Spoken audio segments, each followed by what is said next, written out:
बम बम हर हर बम बम हर हर। बोल बम के गूंजते स्वर इस बात की आहट दे देते हैं कि भगवान शिव का प्रिय महीना सावन शुरू हो गया है।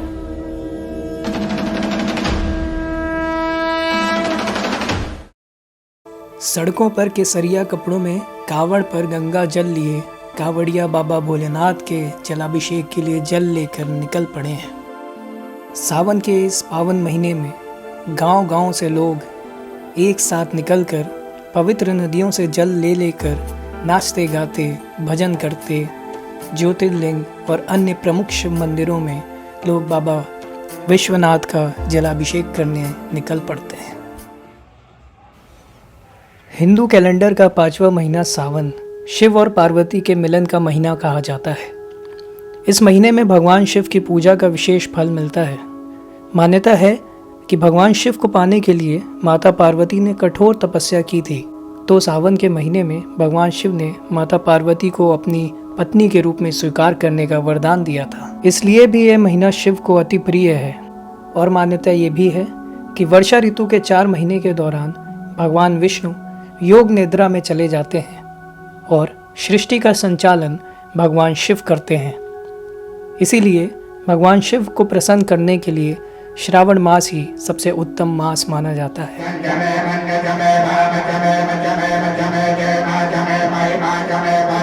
कि श्रावण मास शिव जी का मास होने के कारण सबसे पहले शिव जी के ऊपर ये जिम्मेदारी आ जाती है कि विष्णु जी के पश्चात कौन सृष्टि का संचालन करेगा और भार संभालेगा।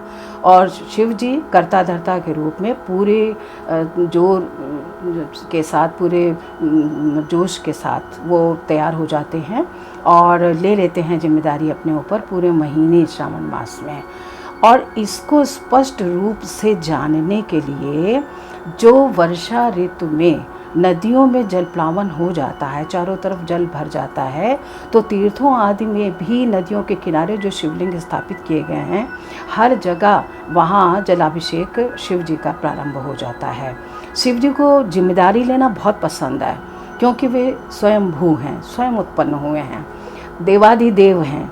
इसलिए शिव जी इस जिम्मेदारी को, सृष्टि की चलाने की जिम्मेदारी को स्वतः ही स्वेच्छा खुशी खुशी ग्रहण कर लेते हैं। श्रावण मास का प्रत्येक दिन बेहद फलदायी है, लेकिन उससे भी ज़्यादा श्रावण मास में पड़ने वाले सोमवार के दिन विशेष महत्व होता है। कहा जाता है कि जो व्यक्ति सावन के सोमवार का व्रत करता है उसके वैवाहिक जीवन में खुशहाली बनी रहती है, साथ ही उस व्यक्ति को जीवन में सुख समृद्धि की कमी भी नहीं रहती।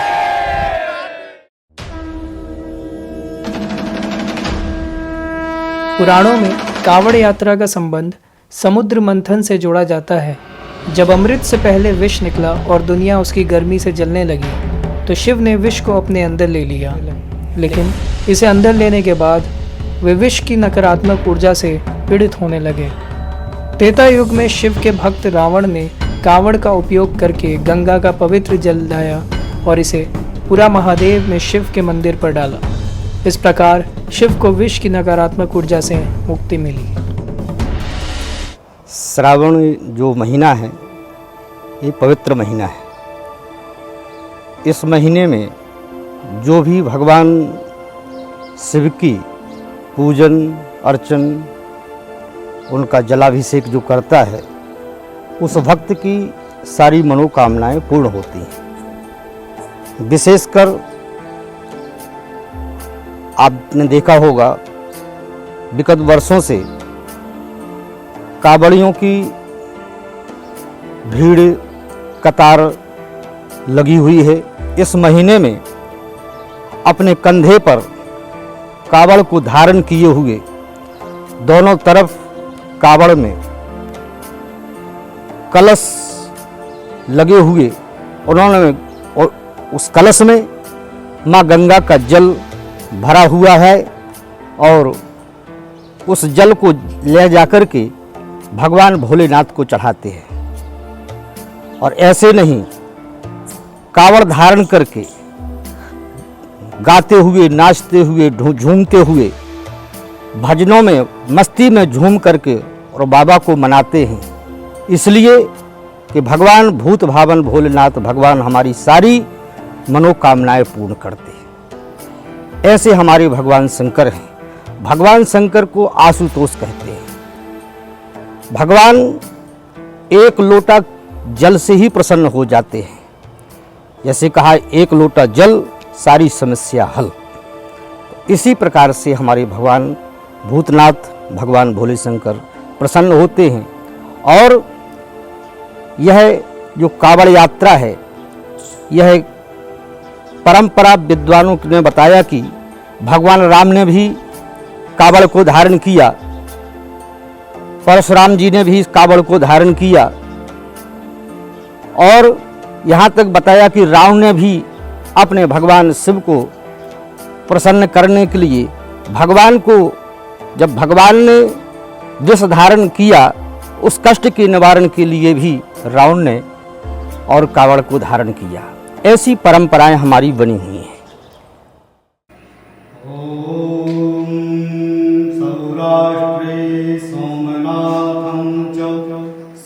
अब बात करें श्रावण मास और काशी की, तो इस पावन महीने का इस पवित्र शहर से कुछ खास ही संबंध है। यह खास जुड़ाव इसीलिए है क्योंकि भगवान शंकर इस शहर के कण कण में बसे हैं, या यूँ कहें कि काशी शिव की ही नगरी है।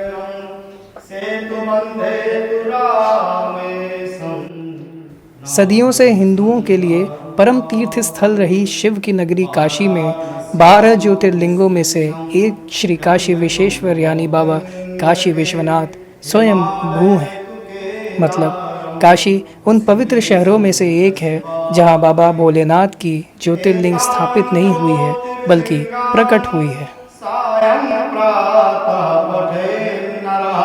काशी में कांवड़ियों और भक्तों का जमावड़ा एक दिन में लगभग लाखों का हो जाता है।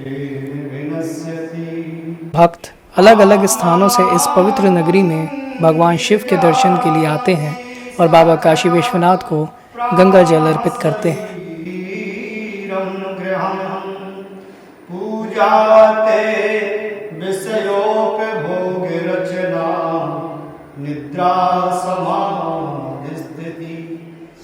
हर हर महादेव। श्रावण माह शैव परंपरा में बहुत ही पवित्र माह माना जाता है, भगवान शिव को प्रिय है। यह वर्षा ऋतु का भी बिल्कुल शीर्ष समय होता है, जिस समय वर्षा से पूरी धरती हरी भरी हो जाती है और प्रकृति अपने पूर्णतः एक विकसित रूप में सम्मुख हमारे उपस्थित होती है। तो इस श्रावण माह में हमारे यहाँ कांवड़ यात्री भी आते हैं, सामान्य यात्री भी आते हैं। विशेष रूप से श्रावण सोमवार पर यहाँ बहुत बड़ी संख्या में लोगों का आगमन होता है। धाम में सभी श्रावण मास में आने वाले दर्शनार्थियों के लिए, श्रद्धालुओं के लिए विशेष प्रबंध किए जाते हैं। यहाँ पर एंड टू एंड बैरिकेडिंग लगाई जाती है। इस समय जैसे गंगा का जलस्तर बढ़ गया है तो हमें हटाना पड़ गया है, अदरवाइज़ जो श्रावण माह का प्रारंभिक समय था, पहले 15 दिन का जो समय था, उसमें जो भैरव घाट गेट हमारा पड़ता है, वहाँ से ललिता घाट है, जहाँ से गंगा जी का बिल्कुल गंगा जी का भी दर्शन लोग करते हैं, गंगा स्नान करते हैं और ललिता घाट से होते हुए मंदिर में प्रवेश करते हैं। वहाँ भी हम लोगों ने जर्मन हैंगर लगाया था, वहाँ पर भी एक पूरा ज़िगज़ैग लगाया गया था जिससे बड़ी संख्या में लोग वहाँ आ जाएं। इतनी बड़ी संख्या में लोग होते हैं तो हमें होल्डिंग एरियाज़ बनाने होते हैं। तो मंदिर चौक में, शंकराचार्य चौक में, नीचे हमारा जो आपसे बताया मैंने ललिता घाट का जो प्लेटफॉर्म है वहाँ पर, दूसरी तरफ जो गेट नंबर 2 से या 1 से लोग आ रहे हैं उनके लिए YSK 1 में, YSK 2 में, सरस्वती पार्क में, यहाँ से बड़ी संख्या में ज़िगज़ैग बनाए जाते हैं जिससे लोगों का एक स्मूथ जो एकदम फ्लॉलेस जो मूवमेंट होता है वो चलता रहे यहाँ श्रद्धालुओं का, और श्रद्धालुओं को कहीं एक जगह पर बहुत ज़्यादा भीड़ में एकत्र ना होना पड़े। यह सारे प्रबंध श्रावण माह में सोमवार के दिन विशेष रूप से किए जाते हैं, क्योंकि लाखों की संख्या में लोग आते अवश्य हैं, लेकिन हमको फ्लो भी उनका एक स्मूथ बनाए रखना होता है। तो सोमवार का जो विशेष पर्व होता है उससे पहले रविवार को, प्रत्येक सोमवार से पहले रविवार को रात तक ये सारी व्यवस्थाएं पूर्ण कर ली जाती हैं।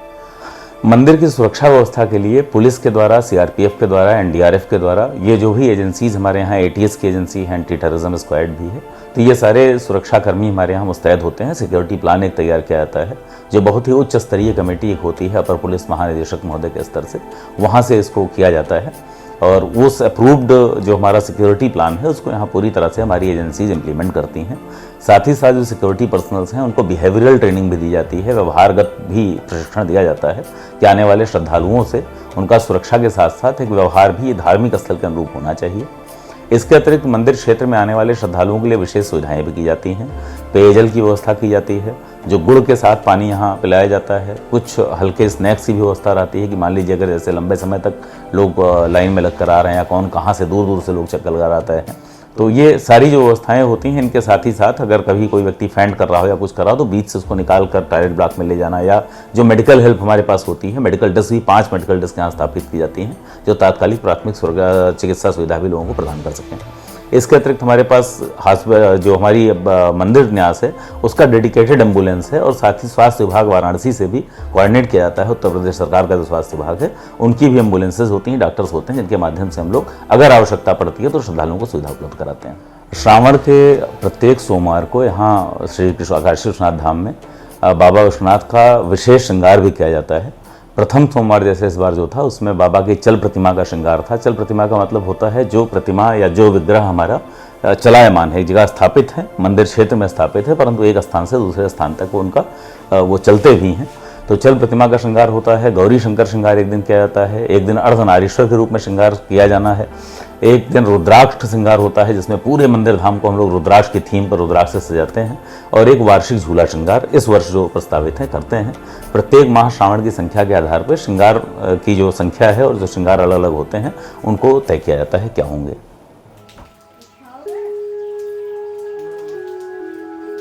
सावन यानी हरियाली का महीना, और हरियाली के महीने में हरियाली तीज मनाई जाती है, जो यहाँ पर शिव जी, उसके पीछे जो कथा है वो भी शिव जी की ही मान्यता के अनुसार है कि पार्वती जी ने तपस्या करके शिव जी को प्राप्त किया था। इसी दिन रात भर यहाँ पर जगराता होता है, जागरण होता है, जलेबा वगैरह बनाया जाता है। बड़े पैमाने पे लोग यहाँ पर मेलों में हिस्सा लेते हैं, जाते हैं, उत्सव मनाते हैं। और यहाँ कजरी वगैरह जो बनती है ना, उसमें भी शिव जी को शामिल किया जाता है।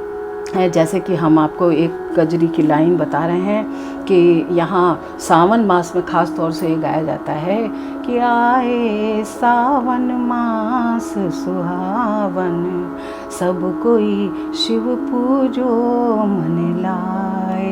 तो यहाँ शिव जी उसमें भी हैं। यहाँ पर नाग पंचमी का मेला लगता है। नाग पंचमी में नाग शिव जी के आभूषण हैं। शिव जी के आभूषण होने के नाते जगह जगह यहाँ पर मदारी लोग पिटारी में नागों को रख करके, अच्छे अच्छे तरह तरह के नागों को रख करके घर घर के दरवाजे पर जाते हैं और नाग का दर्शन करवाते हैं। साथ में विभिन्न प्रकार की चीज़ों को, चावल दूध आदि का दान वो ग्रहण भी करते हैं।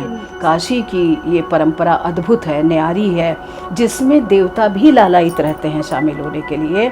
और यही कारण है कि शिव जी का बहुत अधिक विशेष अनुग्रह काशीवासियों पर श्रावण मास में रहता है।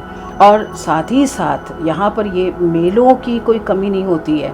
दूर दूर से पर्यटक क्यों आते हैं? इसलिए आते हैं क्योंकि यहाँ दुर्गा कुंड, मानस मंदिर और जो संकट मोचन मंदिर, इन सब जगह पे बहुत अच्छे श्रृंगार होते हैं। हरियाली श्रृंगार यहाँ देवी देवताओं का किया जाता है। हर दिन को ऐसा होता है जब नई झांकी सजाई जाती है और उसमें नई टेक्निक का उपयोग भी किया जाता है, जिसमें मानस मंदिर की जो झांकी है वो बहुत ही सुंदर देखने लायक होती है।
हर आरंभ का वो अंत है, हर अंत के वो आरंभ। वह काल है, वो महाकाल है, और वही शिव है। इस तरह एक महीने का श्रावण मास यानी सावन का महीना शिव भक्तों के साथ साथ सभी के लिए खास होता है। पूरा शहर शिवमय होता है। भक्त श्रावण के इस महीने में शिव की भक्ति और उनकी आराधना में डूब जाते हैं और इस पावन महीने में पृथ्वी के संचालक बने महादेव भक्तों पर अपनी कृपा रखते हैं।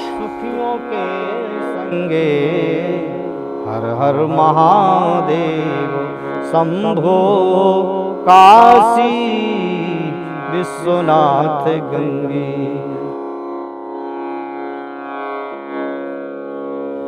और जब भगवान को मनाते हैं तो ऐसे नहीं, कावड़िया झूम के गा के मनाते हैं और भगवान को रिझाते हैं और कहते हैं कि भोलेनाथ से निराला कोई और नहीं, भोलेनाथ से निराला कोई और नहीं, कोई और नहीं दूजा और नहीं, भोलेनाथ से निराला कोई और नहीं।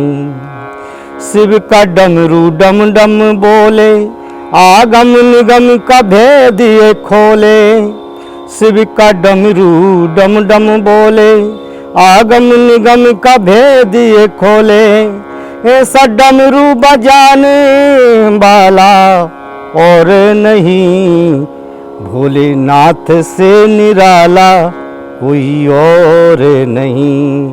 भगवान से निराला इस जग में कोई नहीं है।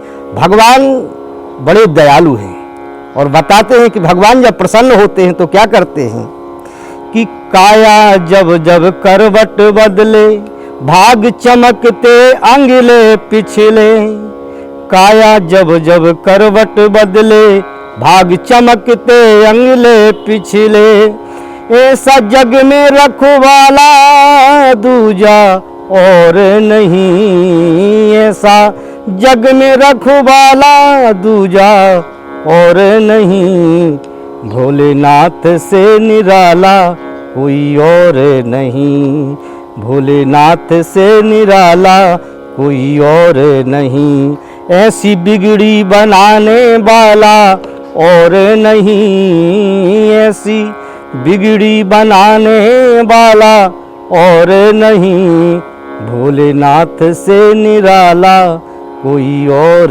नहीं, भोलेनाथ से निराला कोई और नहीं। हर हर महादेव।